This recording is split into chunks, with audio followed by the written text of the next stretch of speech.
আজকে এক্সপেরিবেট এর একটি গুরুত্বপূর্ণ বিষয় দেখাবো। অনেক সময় সিকিউরিটি টিম আপনার নিরাপত্তার জন্য আপনার আইডি কার্ড ভেরিফাইয়ের জন্য রিকোয়েস্ট করে। তখনই আপনার মাথাটা খারাপ হয়ে যায়। বলে রাখা ভালো, এটা আপনার ভালোর জন্য, আপনাকে নিরাপত্তা দেওয়ার জন্যই করা হয়ে থাকে, যেন আপনার অ্যাকাউন্ট কেউ হ্যাক করতে না পারে। আসুন এখনই দেখাই, যদি সিকিউরিটি টিম ডকুমেন্টস সেন্ড করতে বলে তাহলে কিভাবে করতে হবে। প্রথমে এক্সপেরিবেটে ঢুকবেন।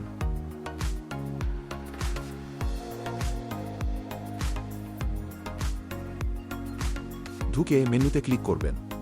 মেনুতে ঢোকার পর আদার্স অপশন পাবেন, সেখানে ক্লিক করবেন। নিচে কাস্টমার সাপোর্ট অপশন পাবেন, সেখানে ক্লিক করবেন। এবার কন্ট্যাক্ট অপশনে ক্লিক করবেন। দেখবেন সিকিউরিটি টিমের মেইল অ্যাড্রেস দেয়া আছে, সেখানে ক্লিক করবেন। এবার আপনার নাম, আপনার প্লেয়ার আইডি লিখে আইডি কার্ডের সাথে আপনার ছবি পাঠাতে হবে।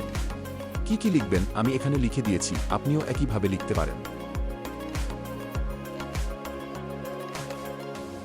আর উপরের অ্যাটাচ এ ক্লিক করে ছবিও এড করে দিতে পারবেন।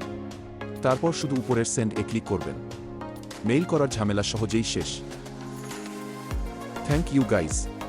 আবার কথা হবে অন্য কোনো ভিডিওতে অন্য কোনো গুরুত্বপূর্ণ বিষয় নিয়ে।